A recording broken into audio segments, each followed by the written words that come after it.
So, all right, let's get over here. So, how you doing? Good. What about yourself? All right.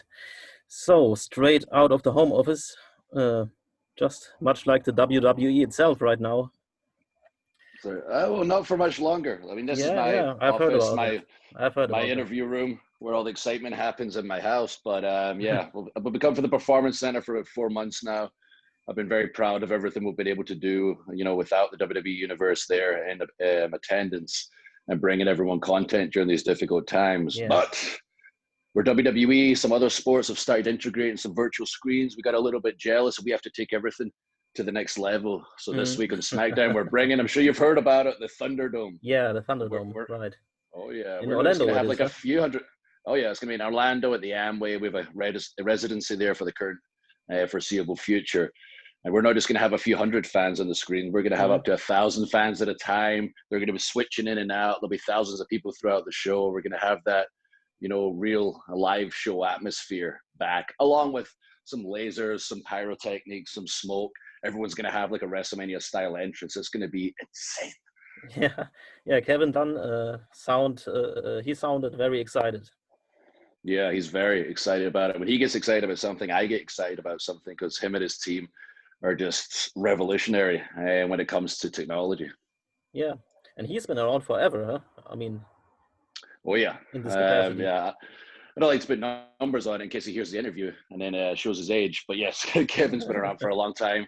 Vince and Kevin together, with the in-ring product and the amazing, effects around the product are a combination of, Vince and Kevin's brains getting together along with their teams.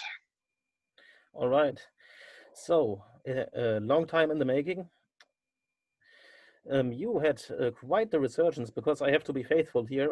I have been not entirely faithful to the WWE product for a while, but when I came back and saw you, I was like, wait a minute, I know this guy.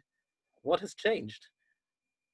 A lot of things. You had I've this eaten the halo previous advantage version of that told me. myself.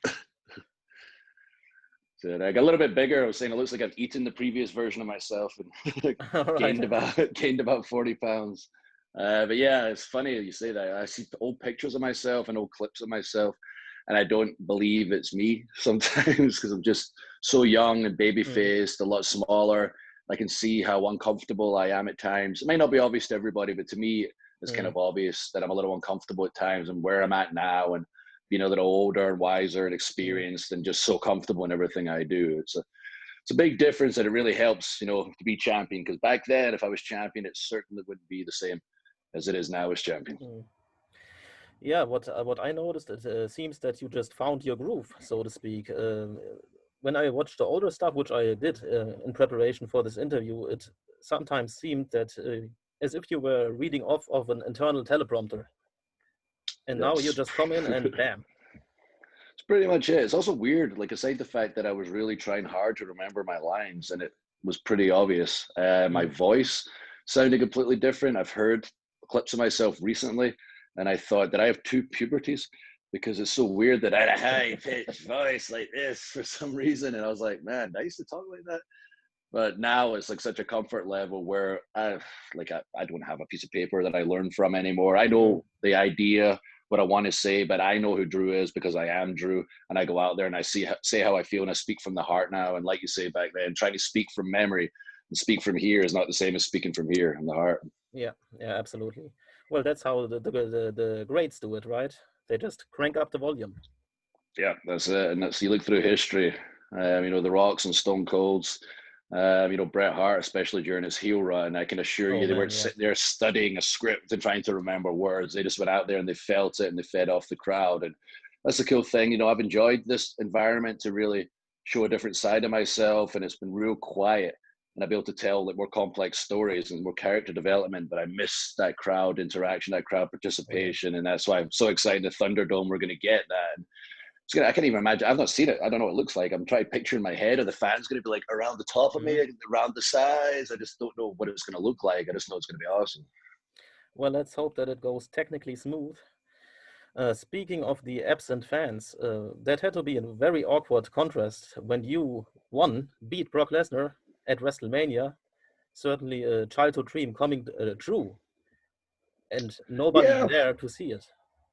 yeah. I mean, it wasn't what I expected. You know, I won the Royal Rumble, and there was 40,000 people Yeah. going crazy, and my adrenaline was through the roof. I lost the ability to walk. You see, at one point I dropped to my knees. It's not because I planned to drop to my knees. I was overwhelmed with adrenaline and all those people screaming, and they could have been booing because Edge returned after 9 years and he was eliminated right before me.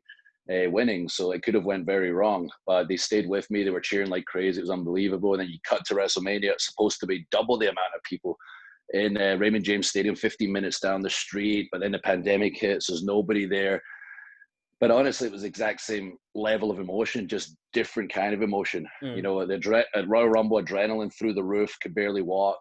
And then when I won the title, you know, in the Performance Center, even though it was silence, it was just overwhelming, like a very private moment because it was just silence. So instead of 1, 2, 3, oh my goodness, I can't control myself. It was 1, 2, 3. Here's the title. Wow. Here, in fact, I've got it right here. What am I doing? Wow, I've got this title. I can't believe it. After 20 years of hard work, all the ups and downs, everything I've been through, I can't believe I've finally done it. All the sacrifices I've made, and especially my family has made. And here I am with the title. And then I remember, oh my goodness, like I'm having a private moment here. I'm a bit overwhelmed, but the world's watching. There's millions of people watching. And I was able to crawl to the camera on the floor and just kind of reach out and say thank you to everybody for supporting me and guiding me to the title, because without the fans getting behind me, I would not be champion. And thank you for choosing WWE during these difficult times.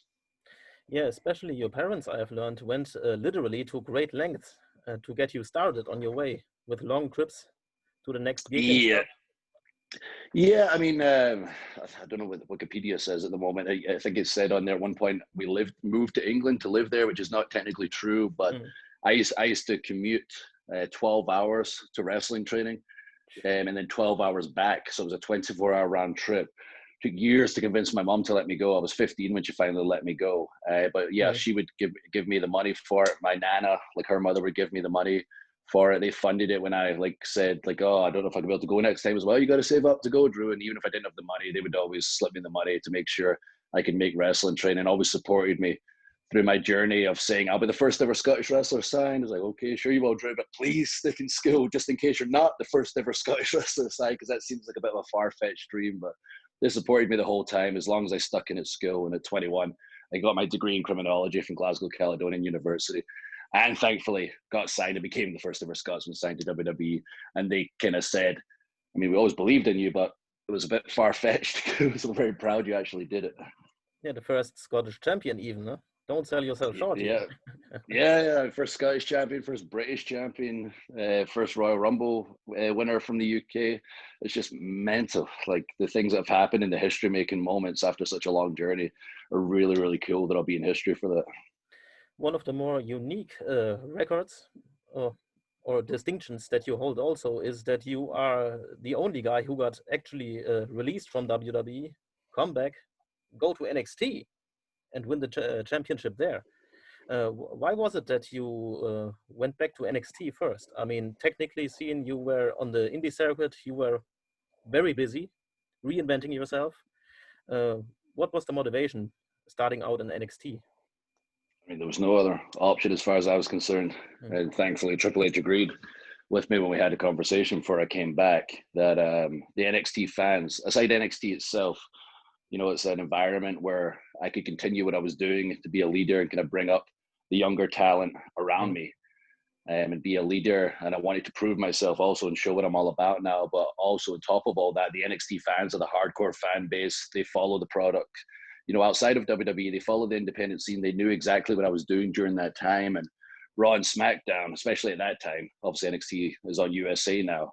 But those fans know exactly what I was all about. If I showed up on Raw or SmackDown, they'd be like, oh, is that the 3MB guy? I don't quite know what he's been up to. And a small minority would be like, oh, I've been watching him during the independents. But when I showed up in NXT, everybody knew. I knew it was the place I had to start. And again, more importantly, I wanted to prove myself and work up while also being a leader in NXT because it's such a cool place and cool brand to be a part of. So it was also a little bit of a maneuver to carry over some of the resonance that you gained and the traction that you gained in the indies. Yeah, I mean, it was a big thing for me to be like a leader. If you watch NXT during that period, it was very much a revolving door of talent. Like a few superstars got to the top level, were able to kind of lead for a while, then they'd move on to Raw or SmackDown. then it was kind of empty at the top. And you need those experienced, seasoned guys and girls to kind of help everyone along and pull them up. Just the same as I was doing for every other company outside WWE. And I thought, man, that'd be so cool to be part of NXT and get the opportunity to do that. Especially since WWE was getting involved with all the places I was working. I was Evolve champion, then WWE was involved with Evolve. I was ICW champion in the UK, then WWE was involved there. I was like, all right, I think it's time to get back to WWE since they're involved with every other company that I'm kind of the head guy for. So you never were away, basically. More or less. I think I had about a year and a half before like WWE started kind of coming into the independent scene and kind of taking it to that next level. So next stop, SummerSlam, obviously. Oh, yes. With Randy Orton. What do you make of him being in a high-profile match with, one of the most experienced guys, basically, on the roster? Yeah, this is the biggest match I've had since WrestleMania. One of the biggest matches of my career. SummerSlam's obviously the biggest event since WrestleMania, and it's against Randy Orton, who's not just a regular Randy Orton who, by his own mouth, has admitted that he doesn't have to try all the time. He's one of the best in the world. He has been on fire. He's not been phoning it in. He's been giving it his all in the ring, on the microphone, from a character perspective for the past few months now, and he's at the top of his game. He's never been better than he is now, which is forcing me to step up. Not just physicality wise, but also on the microphone, which I love the challenge. But Randy is one of the most evil men around. We've got history together. He's not exactly always been the nicest guy to myself and the younger guys when I was a young guy. I remember all this. I remember some of the troubles he caused. Okay. And there's a bunch of receipts coming his way, let's say, that's going to happen inside the Thunderdome. And if one of those drones gets near Pi, made her flying overhead, I might just use it as a weapon and beat Randy with a drone. Yeah, when you addressed him in the ring recently, you addressed something about, was there a trace of human waste involved? I remember a story, I think, from back in the day.